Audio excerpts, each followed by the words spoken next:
Don't fucking embarrass me. If you're hearing our voices, it means it's time for It's This Meets That podcast, where we watch the worst movies from trailer to end credits, scene by scene, so you don't have to, but maybe you should. I'm Russ. I'm Jared. That's all I'm going to do. I know. Embarrassment episode. Always. We're back with a full breakdown of Can You Keep a Secret? 2019. What a year. The year before it all fell apart. Santa Claus. Of course, Santa Claus, yeah. Do you want to give the quick recap on what this thing's about? Yeah, well, there's nothing quick about this recap. But No, there isn't, actually. Give it anyway. It's a lengthy one. Do it. Thinking they're about to crash, Emma spills her secrets to a stranger on a plane. At least, she thought he was a stranger until she later meets Jack, her company's young CEO, who now knows every humiliating detail about her, based on the blockbuster New York Times bestseller. Nice. Thanks. Try to sell it. Yeah, it's not wrong. Yeah, no, that sums it up pretty good. Pretty much. Yeah. So our expectations, we were close. Pretty close, yeah. Yeah. Surprisingly close. We were not on that flight together, but well, as far as you know. No, we weren't in the movie after all. Unfortunately. Devastating. Devastating, but I still think our movie was better. But yeah. That's what you get. So I mean, someday. It's only a matter of time. All right, quick info. This is directed by Elise Duran. Okay. The one with the dead dad. Yes, yeah, the loving memory Right. of at the end. That's of the right. movie that's her father. So Now, did we look into him at all? Is he a movie man? I did not. Okay. Listeners, let us know.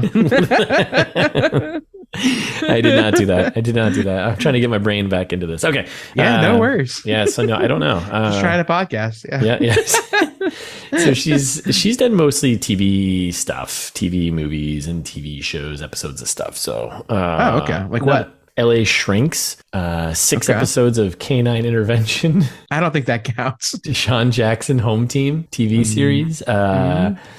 8 episodes of Girls Who Like Boys Who Like Boys. 6 What? episodes of Finding Sarah. Yeah, a bunch of kind of random stuff here. Okay. Wow. Great.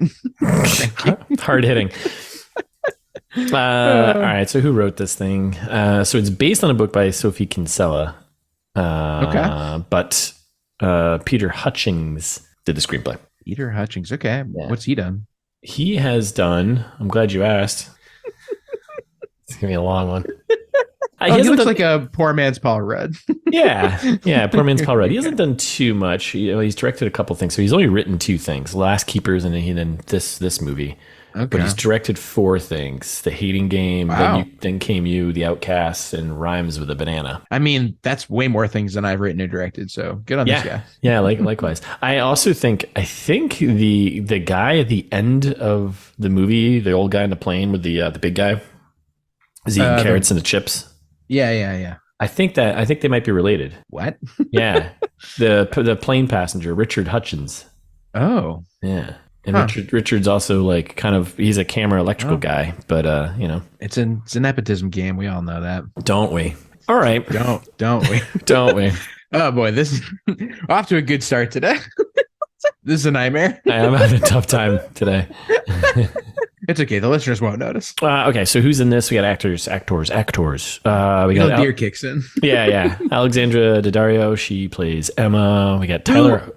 I realized, I was like, why do I know her? Because she's like famous, obviously. Yeah, right? she's in White Lotus and many other things. Yeah. Texas Which Chainsaw Massacre remake. Didn't think of either. Yeah, but where I feel like I know her from is that one episode of Always Sunny that she was in. Oh, really? When Charlie and Dee find love, she's like a rich person who like falls in love with Charlie and like. Oh, really? Yeah. She's half of remember that a episode. Wealthy and attractive brother and sister duo who seduce Dee and Charlie, where the brother is doing it just to humiliate Dee in the end, like a dinner for schmucks kind of thing. Yeah. But she, Alexandra Daddario, actually like falls in love with Charlie, and he thinks she's in on the dinner for schmucks thing. Like, it's very funny. Classic. Yes, exactly. Classic. She's been in a few things. Yeah, Tyler Hoechlin. Hoechlin? Yeah, that's what we're going with. Plays Jack Harper. I got fast facts about him for days. Yeah. I love it. He looks kind of familiar, but I couldn't quite pin where if I've seen him in something else. in a couple things. Okay, he plays Superman in the TV series. The Lois. That's right. Okay, Superman and Lois. Okay, he's Clark Kent. Yeah. Final Fantasy voiceovers, apparently. Wow. Okay, First Soldier. A lot of voice work. Big DC guy. Cool. Well, I guess he's just playing Clark Kent and all these things, so that makes sense. Interesting. He was in Teen Wolf, the TV series. Wow. See, like this guy is legit. Oh, Hall Pass. Okay. Yeah. All right. Oh, all right. We got fast facts about that. Love it. Seventh Heaven. Interesting. What else we got here? So, Sunita Mani, she plays Lissy, the friend. Yep, she's great. Kimiko Glenn plays Gemma. Not our first Gemma, and not the first time that you had to question how to pronounce Gemma. Yeah, I keep forgetting how to pronounce it. Like last time you were like, Gemma? Yeah, Gemma? Is it Gemma? That's how you say it in Britland, right? It's very recent too. That was the McConaughey one, right? Yeah. What was that one? The boat? Treasure Island? Buck the Treasure? I don't know. Fool's Gold. Fool's Gold. Fool's Thanks. Gold. Needed that. Trying to do as many episode promos in this one as possible. Barely Lethal too, you know? That's right. All right, moving on. So we got David Ebert. He plays Connor. I tried to find out if he was related to Roger Ebert, but I couldn't, so I don't know. Okay. Yeah, did not care for him, but I don't think so. He plays Connor, the lame boyfriend. Kate Easton plays Artemis, the coworker there. Yeah. Good Always Sunny crossover with the weird woman who's named Artemis. Okay. That's fun. There's a couple of people in the office. I didn't pick them out. I just left them off the side. Okay. And then we got Toots McGillicuddy. Oh, playing himself? Plays Toots. Nice. Good dog name, by the way. Yeah, great. Toots McGillicuddy. Mm-hmm. Best part of the movie. Production budget, box office stuff. So it was a limited international release. Sure. I got 3 different numbers. So IMDb says it did 1.3 million. Wikipedia says it did 1.6 million. And then the website that I use all the time for this, the numbers, the -numbers.com, it gives you all the box office breakdown, said it made $755,568 internationally. I don't know what to believe there. I mean, 1.3 is in the middle of both of those. So why don't we go with that?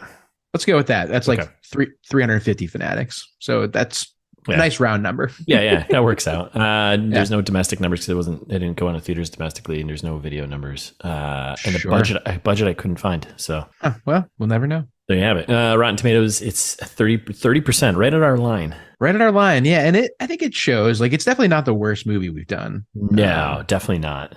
Definitely not. It's it was okay. I've seen worse movies. Yeah, I've got some gripes with just like the comedy aspect of it, and there's like this weird kind of semi slapsticky thing going on that they didn't really go all in on. I don't know. It's kind of weird. I have many gripes, but we'll get to it.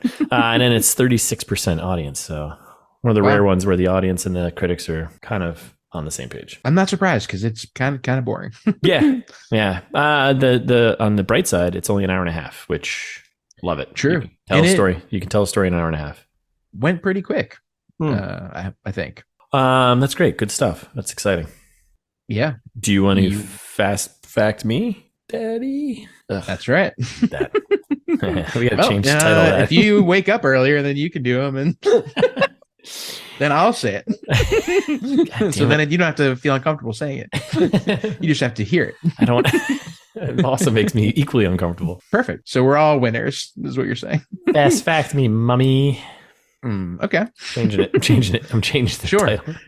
So now when Jack first visits Emma at her house on their first date there, he comments on the dog in the poster. Remember? The happiest dog that he's ever seen in his entire life. Yep. That's Alexandra Daddario's dog. Oh, really? Yep, in real life. Levon. Great name. Yep, nice little Easter egg. I'm into that. Yeah. So also our second Imagine Dragons themed movie. I couldn't believe. And they played one of the songs in the middle. I'm like, oh my god! And everyone was singing it. That's right. You hate to see it. So in the movie, Emma reveals that every time she hears "Demons" by Imagine Dragons, she cries. Alexandra Daddario was in the music video for Radioactive, which was featured in The Host, as we just recently did. It all comes back together. It all comes back to us, really. When said and done. It all comes back to Mormons, I think. Yep, Mormons. Yeah. Why are Imagine Dragons like a bunch of Mormons? Yeah. No, they're not. Are they really? I'm pretty sure. Yeah, I'm pretty sure. The one time that I accidentally saw Imagine Dragons was peaceful crowd in Utah. And they were talking about all kinds of Mormon stuff. So crushing your 3% beers out there. Yeah, basically. He's from Las Vegas originally, so I think he is it just one person? I guess they have Mormons in Vegas, but no. There's several people, but the main guy is definitely a Mormon.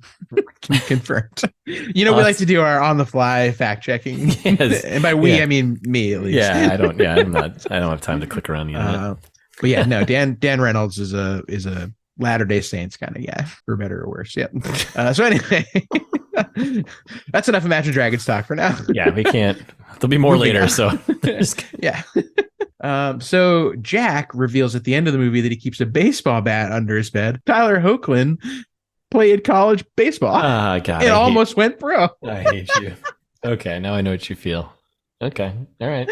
Oh, this one had the worst trivia, and I love it. I think the rest of them are all bad. Oh my God. While Emma is getting ready for their first date, Jack reads a sign on the wall that says Beacon's Closet, which could be a nod to the town. Possibly a nod? Teen Wolf, Beacon Hills. That Tyler Hoechlin is in. How is it trivia? How can trivia be possibly a... That's not how trivia works. Nope, that's exactly how IMDb trivia works. It's the best. Oh my God. Whew, okay, carrying on. Okay. Mm-hmm. It gets better. So at the end of the movie, Jack tells Emma that he's got this huge fear of flying, like paralyzing fear of flying. Yeah. Tyler Hoechlin plays Superman in the TV shows Superman and Lois and Supergirl, where he's flying all the time, obviously. Internet, I hate you. I hate you so much. I hate you. Oh, it gets better. It's terrible. So Sunita Mani, who plays Lissy, right, in the movie, we like her. Yeah, we do. Tells Emma that the password to the club, the secret club, is Chad. Sunita played a character named Chad on The Good Place. Why is this trivia? Oh, yeah. It's the best. Yeah, and we'll cap it off with Alexandra Daddario and Tyler Hoechlin work together in Hall Pass. They had no scenes together, so that's why it's relevant trivia.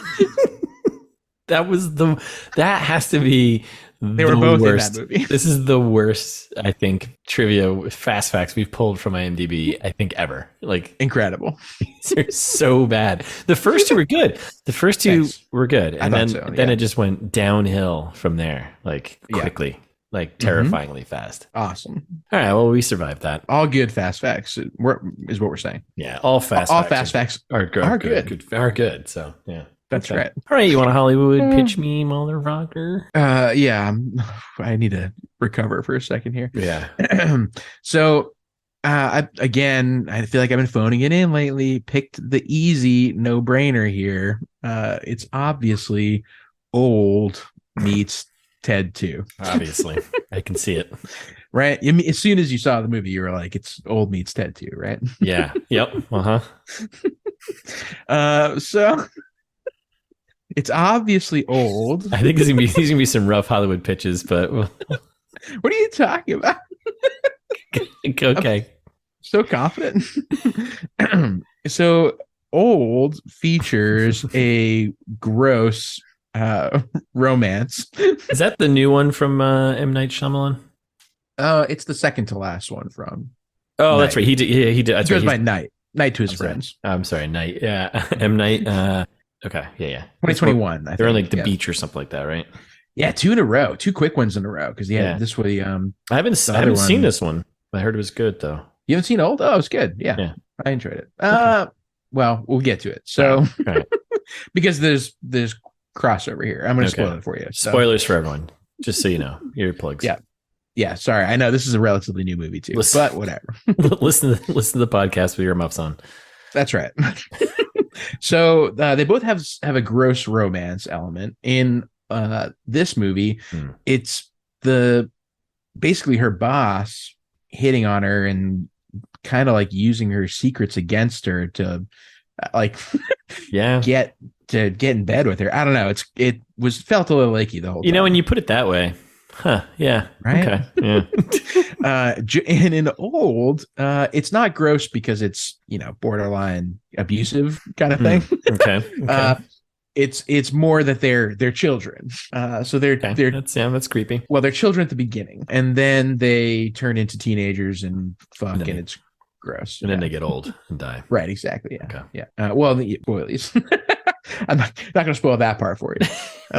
So a little bit icky. There's wrap up way too neatly in both of them. So in this movie, it's just kind of like at the end, well, everyone's happy and gets what they wanted. She gets the promotion. Like her boss is just like, yeah, you know what? You're right. You should have a promotion. That scene was. I have so many gripes with all the office scenes. I have so many gripes with, but yeah. Yes, it's the best. And then like they're basically just like, well, now we're in love, right? The end. Wait, what? Yeah, the end. And Old doesn't do. It's not like that. But basically, they're like, oh well, yep, magically remembers the way to escape the old beach that he like could have remembered at any point earlier in the process. Yeah. Just like it dawns on the boy all of a sudden. He's like, oh, wait a second.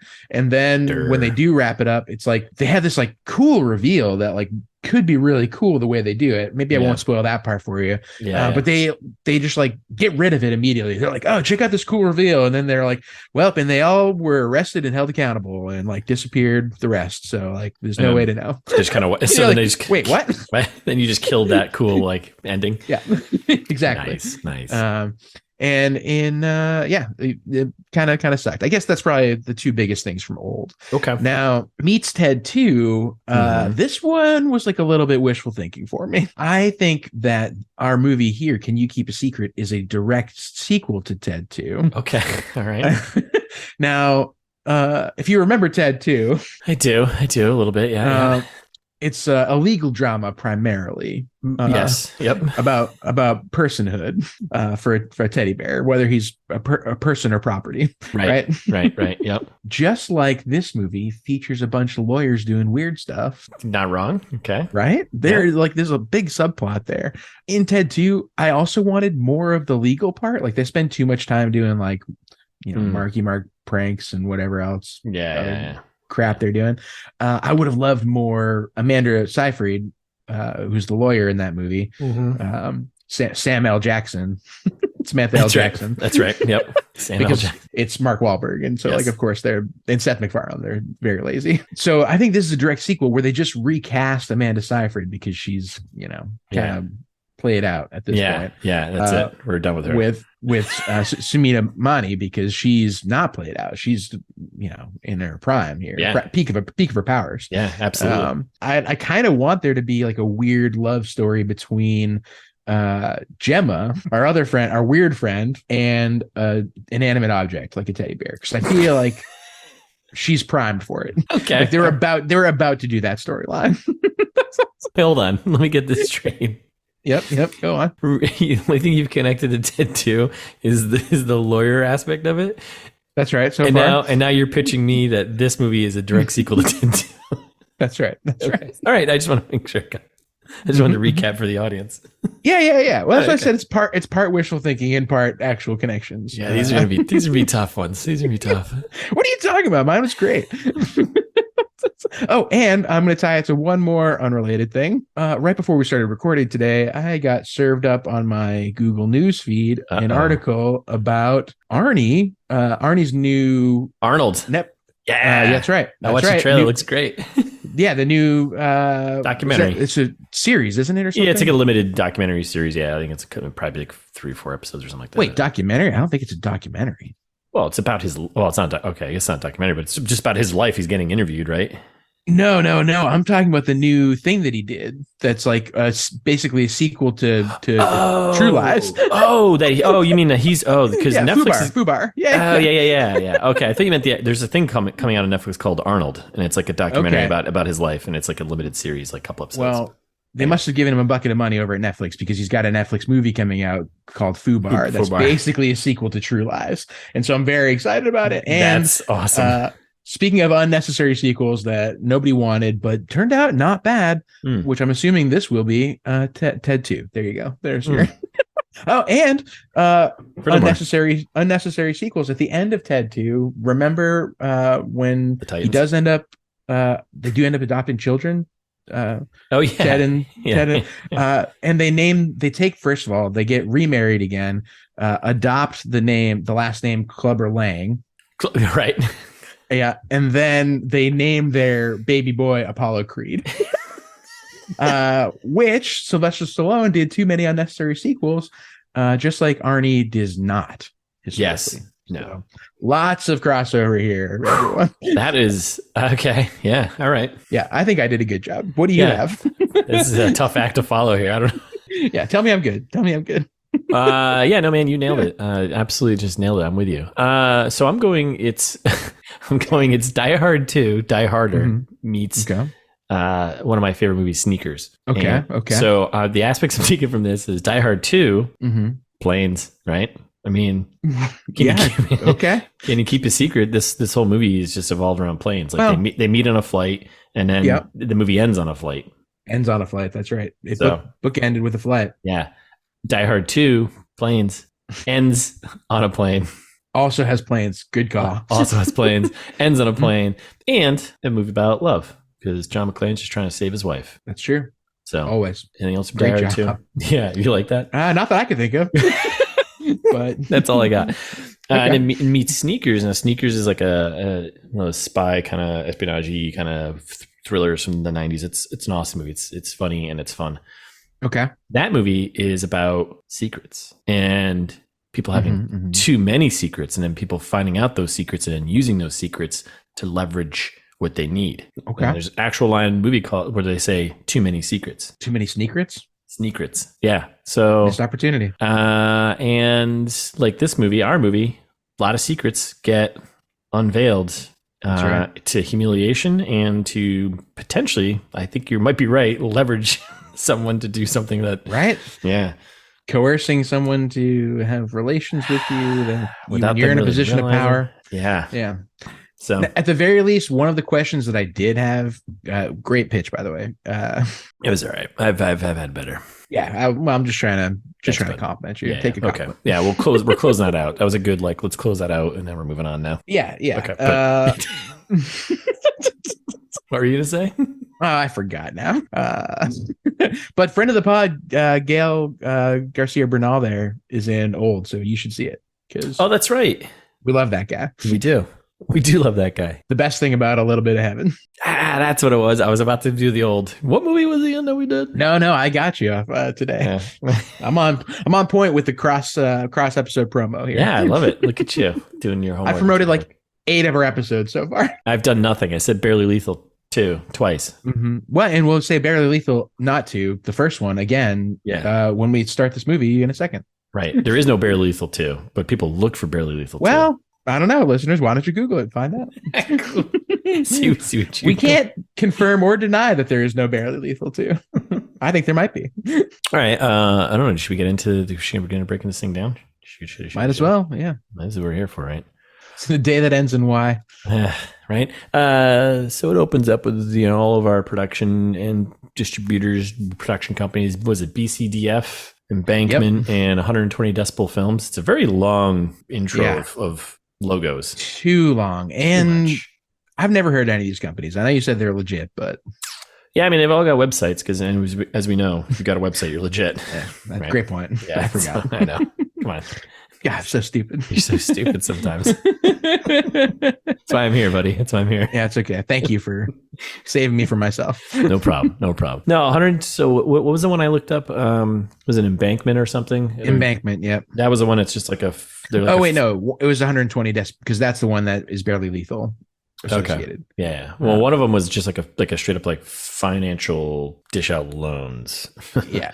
It's a classic old school money laundering. 100%. Yeah. We'll loan you some money that's coming from somewhere else. Yeah. Yeah. Okay. This is an ITMT classic. Yeah. This is all the signs point to fraud. Oh, I remember what I was going to say. I wasn't super creeped out by the relationship between Alexandra Daddario and Tyler Hoechlin, only because she's actually older in real life. I know in the movie, she's definitely playing a younger character. Yeah, and she's a marketing associate. That's what made it weird and feel grosser. Yeah. And like more like an abuse of power, but at least she's older. Not in the movie. Just wanted to call it out. Yeah, because being taken advantage of when you're old versus when you're young, that's right. It's okay when you're old because changes the game. All right, so let's get into this movie here. So we got all these logos, whatever, 120, whatever. It doesn't matter. And then the credits. We're past that. Yeah, we're past all this. So then the credits start, and it's like.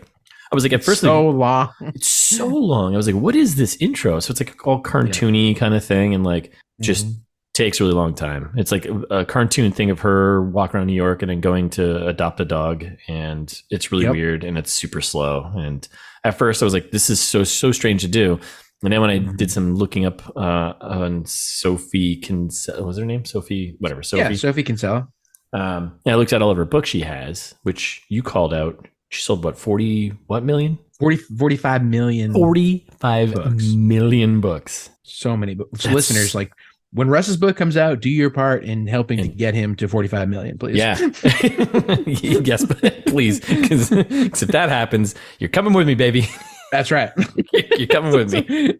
I'll ride those coattails to the top. You're coming with me. Happily.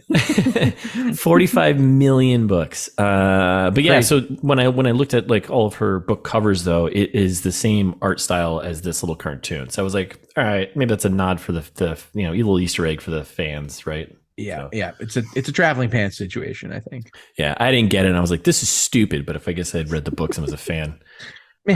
Which I did read. I read an opening chapter of this book, and it was tough. It's not our best work. We know it's not our best work. Yeah. Shopaholic, right? That's the one? Shopaholics. Yeah, that's you get in there. Get in. They've confessed stuff, and and there's one with a baby and an old one. Yeah. Okay. So then we get a shot of Chicago. It starts on Chicago. Right. I have trouble recognizing cities. They're like actors to me. Well, first I was like confused as to where they were, and this whole opening actually is just very strange. It is kind of confusing, yeah. But you're right. It's Chicago. Because she flies back from Chicago. That's the whole thing. That's his big secret. Yeah, that's right. And there's a bunch of voiceover. She's doing voiceover about secrets, and they're doing like a shots of like this cubicle based office, and she's going on about how, we all have our vulnerabilities. And it's like a weird, like, I guess it's the only way you could get, I don't know why it's necessary, but then they don't do it again. The rest of the movie. Yeah, they don't do any voiceover, thankfully, the rest of the movie, but they like, this is the theme that they're setting up, and it's like not hard to show. So you just got to tell people what yeah, basically, like it makes it feel like a Lifetime movie, because it is. It's definitely like a Lifetime movie that somehow got presumably a big screen budget. And you're like, well, so then I was kind of confused what she did. We cut to this office, right? And then it's her pitch. Yeah, she's doing a pitch to these two guys. One guy just definitely doesn't care about life, and the other guy's like, whatever. Cruise line executives. Yeah, I was like, at first I was like a little confused. And then when they jumped to her, the panda thing, I was like, so what does she actually do? Anyways, so she's like pitching the brand. The cruise line. To the cruise line. Well, yeah, and they want the cruise to carry panda products. Basically. Yeah. Which comes back later because the cruise is like all these older people, and in the middle of the movie, they're like, we're going after young people. And she's like, no, old people. Yeah, you got to get the olds. Oh. I was, yeah. See? Yeah. Mm-hmm. I did a good pitch. I told you. Yeah. And you didn't even know it. Oh, yeah, I knew. Oh, I knew. And I love Chuck. Chuck is doing a lot of heavy lifting this scene. Yep. Chuck is doing a lot of heavy lifting. It was just really, it was very sitting strange. there glaring. I love it. They were these two, the executive guys, are probably the funniest actors in the movie. I agree. So just a good opening scene. Like I was like, oh, maybe I'm going to enjoy this movie. No. Nope. Not one bit. So yeah, so she's pitching, and then she's talking about how she needs to land this account so she can get the promotion, blah blah blah. Exactly. Which is ties into some issues later on, right? Which and she probably already see. Yeah, exactly. And Doug doesn't understand. He's just like, your prices aren't going to work for us. And she's like not doing anything to help here. She's telling a story about panda, organic, and like don't pause apparently is the slogan, which is cute. And unnerving. Yeah. So the little fast fact here in the book, the company is called Panther Corporation, not Panda. Right. So throw that in there. Not as cuddly.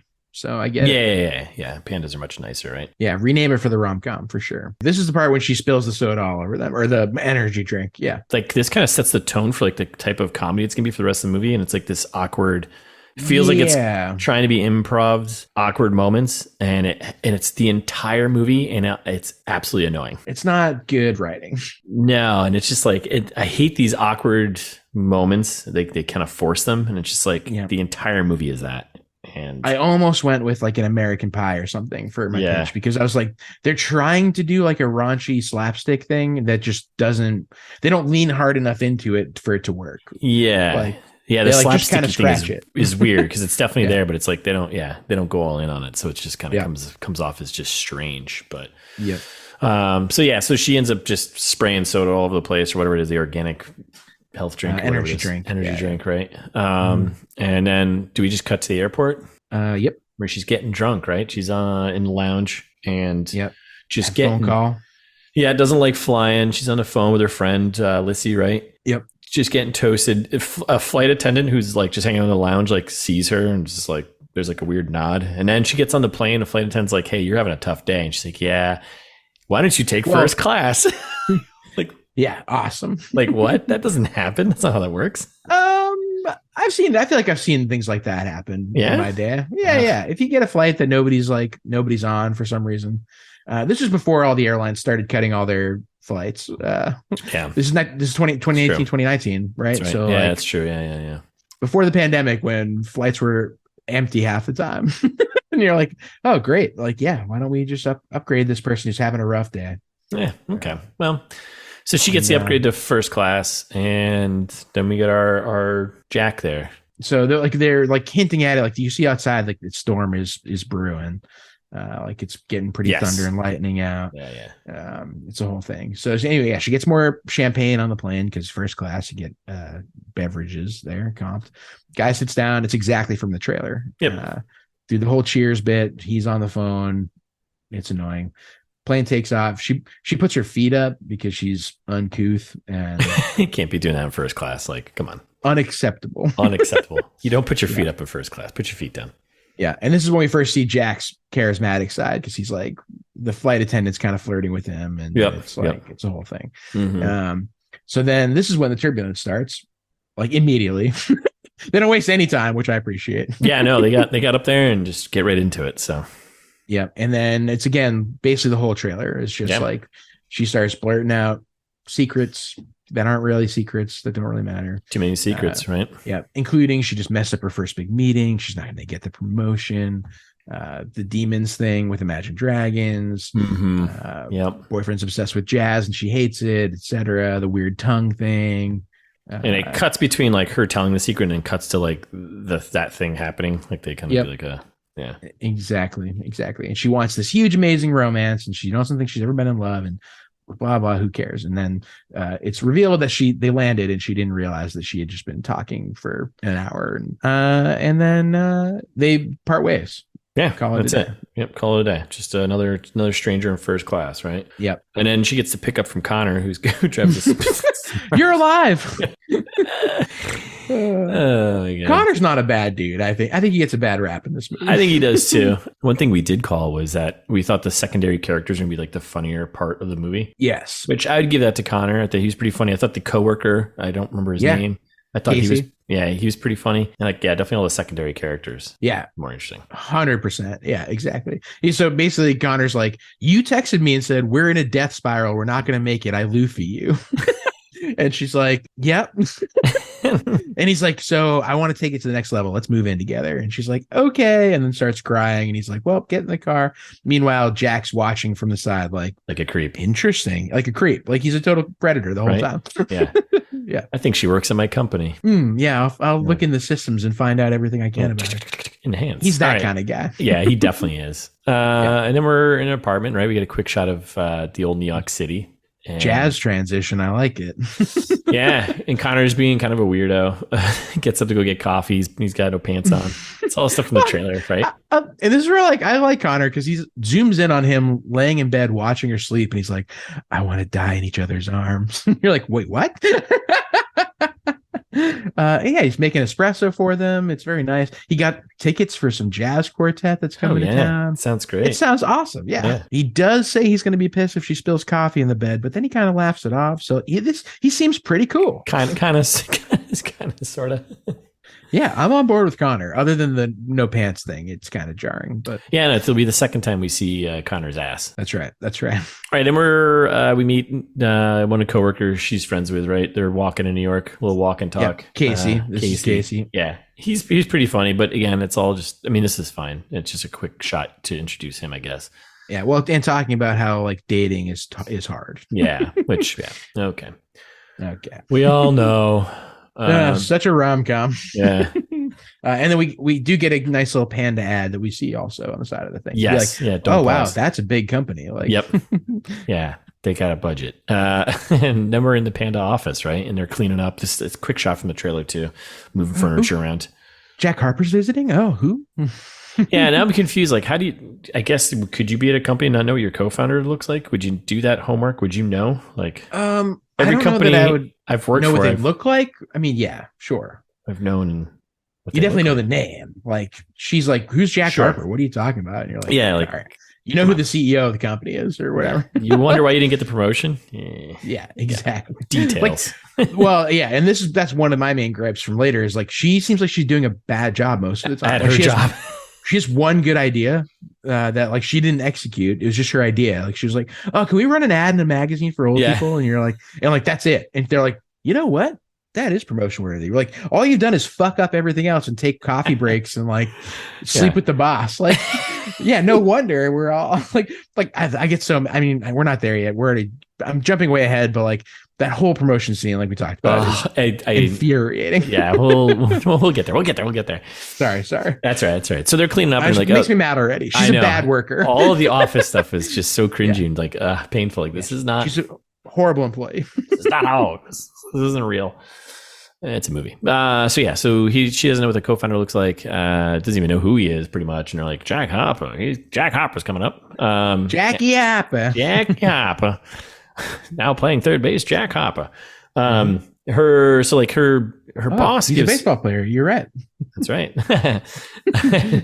Then her boss kind of is like giving her shit about the whole Chicago trip there, right? And then this is when it's kind of weird and jarring, but then it cuts to the boss doing like this crazy over the top like intro for Jack. Exactly. Yeah. Well, and they also, we get another quick scene from the trailer here that's like misleading in the trailer where we think that they're talking about cleaning out your desk because she got fired. She does not get fired. No. It's clean up your desk because Jack's visiting, not out. And they kind of kill it in the movie because like she's like, no, clean up, not out. And you're like, oh, yeah, I hate this. Yeah, don't explain the joke to me.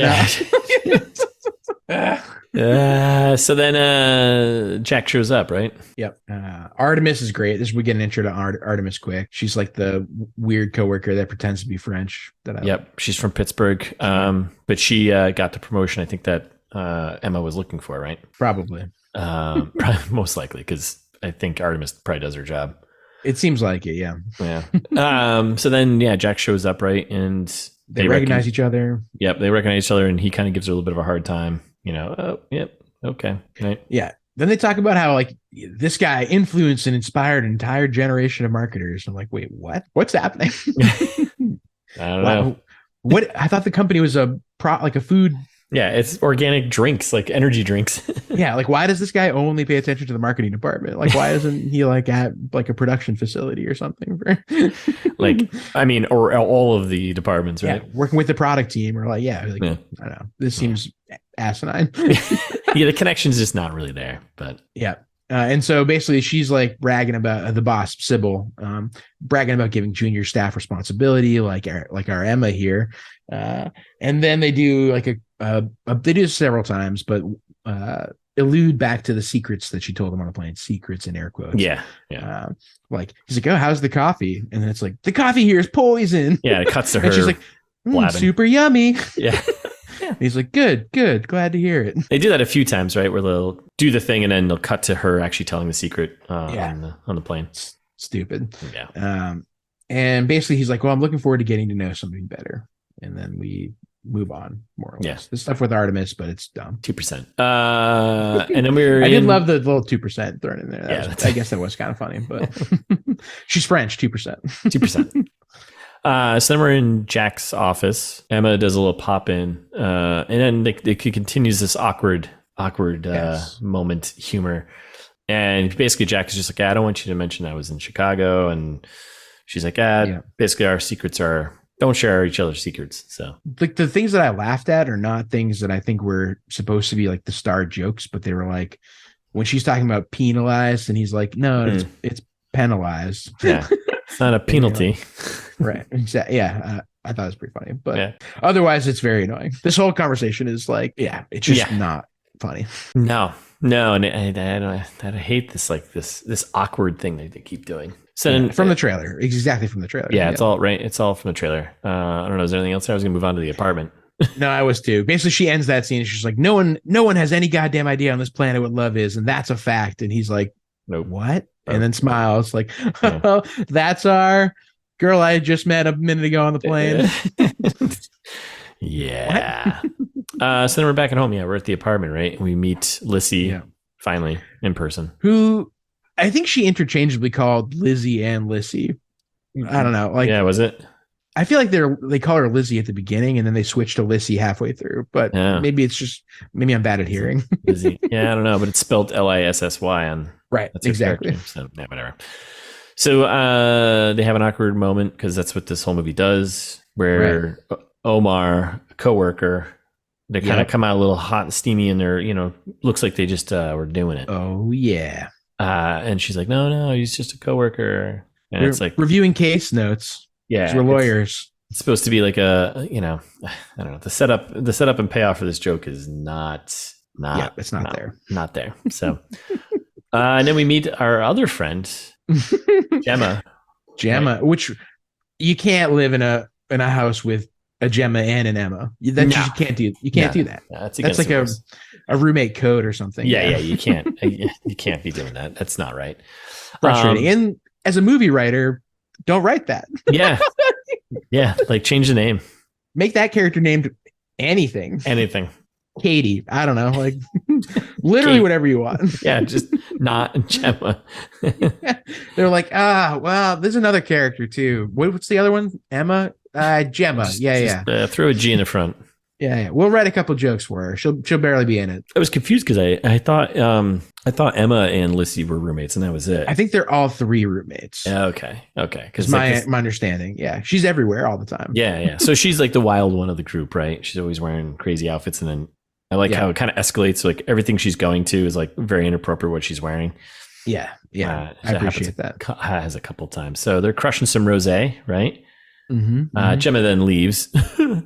Friend of the pod, Rosé.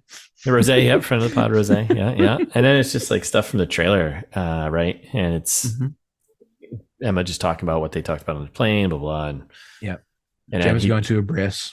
Yeah. And Emma's like, talks about Connor. We get some idea that like they want to spice it up and things aren't going that well. So, yeah. Yep. Exactly. And then we're in the office, right? Yep. Back in the office. Yeah. They bump into each other in the hallway. Emma and Jack. And then Sybil's like, wow, I'm annoyed. And does the whole like spiel about like, oh, thank you for coming out to last week's family picnic because we're all family at work here. And like, it's like addressing the employees and it's like, don't embarrass me in front of Jack. Don't fucking embarrass me. Then this turns into another annoying office scene where Jack's like, everyone just ignore me, like just go about your work. So weird. Yeah. And Sybil sets it up as like, oh, Jack's just gonna be hanging out watching everyone. Yeah. And I was like, just go about your thing. And he's just standing there. Yeah. I was like, this is weird. He's like, is it always this quiet in here? Like back when Pete and I started this company, we used to talk about everything. Yeah. And then Artemis is like, well, I'm devouring a biography about Bloody Mary right now. And then Nick is another character that we barely meet. And he's like, I like tapestries. And you're like, what? And then, of course, Jack's like, well, I only care about you, Emma. I mean, what about you, Emma? Yeah. Oh, God. And then we spill another secret. This one, it's about her not reading the book club book. Yep. Great expectations. Yeah. Just couldn't get through it. Yeah. Which part resonated with you? The resonances. Come on. And then kind of cuts away from that, and we get the what's his name, Casey. Yeah. He shows up, walks in and salutes. Yeah, he's kind of funny. He had his moments. Yeah, he is funny. Yeah. He's like, I don't know why I just did that. And he walks over to her, and he's just like, hey, you want to go over the numbers? And this was kind of a funny scene. Them going back and forth about it, but. Yeah, they cut to the secret where he tells him like, oh, and then my friend Casey, it says like, oh, let's go look at the numbers, and it's really just a way that we can get out of the office and go get coffee. Yeah, code for go get coffee. Right. And so Jack's like, yeah, why don't you go over the numbers? She's like, ugh, like I'm so embarrassed. So embarrassed this whole movie. Mm-hmm. And we cut to an elevator, right? Mm-hmm. And they're standing there, coffee in hand, and Jack door opens up, and I don't know. It's again like awkward humor that just I don't know why it's here. Well, this just do like a whole lot of like exaggerated awful jokes, like, oh, how are those numbers? Yeah. Stop it. Like it's exactly a Lifetime movie. That is the criticism of this. Well, yeah. So she gets in the elevator with Jack, and then Connor shows up, right? And this is stuff from the trailer. He's introduced himself as, he's like, oh, I'm Jack Ripper. Briefly explain the Leopold file. That'll come back later for a second. Yes. Oh, right. Yes. Before Connor shows up, it's like that was what the excuse that him and Pete used to use. That's when they also do a lot of very heavy-handed, like, oh yeah, me and Pete. Yeah. You're like, oh, I wonder when this is gonna pay off. An hour from now, like way too late in the movie to matter. Like it's so frustrating. Yeah. Anyway, so then Connor shows up and he's like, oh, I do market research here. And Jack's like, well, actually, I'm on my way to your presentation right now. It's very and then Jack invites him. She's like, oh, you should come to the presentation. So yeah, and it's literally just all the other employees. It's the whole marketing department at the very least. Yeah. Right. And then we're in the presentation, right? The meeting. Panda Bites are not doing so good. No. So this is her opportunity for kind of a win here, right? Because she starts alluding to Panda Bites. My grandpa eats Panda Bites all the time, and everyone kind of dismisses it, blah, blah. And she's like, maybe we should that should be our market. But yeah. I love the millennials bit. The millennials bit was kind of funny. Like Connor is kind of funny, and he's like one of the only funny characters. And basically does like let's look at a typical millennial, and then draws like a very elaborate, like pretty good drawing on the chalkboard. And I'm like, I love this. Taking so long. He's still trying to yes. Oh my God. Sorry. But yeah, then that's when they start talking about the old people. Yeah. Cause I love the business speak where like, they're like, oh, and like the Sybil's like, wrap it up, Connor. And he's like, well, we're looking forward to investing more resources to get them to eat Panda Bites. Like, that's what the marketing department does. Like, that's the most generic way you can explain what marketing does at a company. Let's spend money to get them to buy the thing. Yep. That's it. That's all you do. All right. That's all you do over there. It's mostly spending money. Yeah. Gotta spend money to make money. That's right. As a marketer. So they keep doing this for the presentation, whatever. And it's just more awkward. It feels like it's like the improvised kind of comedy. I don't know. It's not really good. And Emma, she drops her idea about the old people eat the Panda Bites. My grandfather and his friends eat it like 3 times a day. Blah, blah, blah. Obsessed with it, right? Mm-hmm. And then it cuts to like more like weird office stuff where like I do love Artemis here. Yeah. Well, why don't we just do what we like? Like, I don't know. She like goes in this whole spiel. It's like strategic jargon words. Yeah, and he's like, buzzword bullshit. Like, why don't you just say that again, but not like a Harvard professor? And then like all the other, I feel like the other actors in the scene were like, oh, one of the only funny jokes in the movie, and like did like a spit take. Yeah. And he's like, yeah, and also without using the word strategic. And you're like, well, now you made it not funny. Yeah, that's it. I can't. You're just killing it now. And then Pete used to say, "Keep it simple, stupid." Yeah, that's right. Kiss. Mm-hmm. And then there's another awkward Connor joke there, which is kind of funny. But he's like, "Oh, I thought you said we should kiss." Let's go. Yeah, I don't know. I enjoy it. Most of this. That was a good scene. Yeah, it wasn't bad. Mostly because Connor was leading the goofy way. So exactly. Yeah. So then we got her at her desk and she texts Connor and is like, hey, meet me in the archive, eggplant. Yeah. Well, in between there is a brief Emma and Jack sequence where they're alone together and he's like, oh, that's a pretty good drawing, by the way. Do you think that guy's the one? Good segue. Yeah, Jack, right. Like, what are you doing? Boss man. Right. And she's like, I don't know. And then she's like, yeah, let's go fuck in the archives. And again, Connor's Connor, but like extended a little bit more. Like, when we thought it was a Staples or like so yeah, she's when he walks in, he opens up the door and he's like, why are you standing like that? I don't know, the way he said it was kind of funny. It was funny, yeah. Like, I want you to look at my body. And he's like, do I need to check on you? Like, is everything okay? I thought there was an emergency. She's like, there is. And then pulls down his pants and he's like, like I like my pants off most of the time except for right now. He goes through all the places that he's okay with having his pants off. Yeah. It's kind of funny. Yeah, she premises it with, she's trying to get the spark back and he goes, what spark? Yeah. Great. Yeah, nailed it. I opened up your world to jazz, though. This is when she dumps him. It's not working out. He's like, you joking? I'm everything a woman wants. All the stuff from the trailer. Then we cut back to home. Yeah, back at the apartment. This is kind of a like just more rosé and chatting, right? Yeah. It's more. Gemma's basically like, why did you break up with Connor? You would have been the perfect couple. And she's like, well, we don't like each other that much, but like, we just like, I don't dislike him, but he's fine. And she's like, right, exactly. The perfect couple. Like, being honest is so overrated. Like, you can't tell anyone anything. Like, dad still thinks my mom is a natural blonde and she's Asian. You're like, what? And then, that's again from the trailer. She's going to a baby shower and she's wearing like something ridiculous. Lace bodysuit with the thong underneath. And everyone laughs and it's great. Those are the only great parts are when Gemma's involved. I think so. Yeah, Connor and Gemma. That's gonna be it. So, well, I mean, that's probably a good spot. We're gonna leave. Put our rosé down. Yeah, well, get some more refill. That's it for part 1. So thanks for listening. We'll be back Thursday with part 2. In the meantime, you can follow us on Instagram at It's This Meets That, right? TMT Pod on Twitter. You can subscribe wherever you listen. And while you're subscribing, you can also be reviewing. Leave us 5 stars, maybe a comment.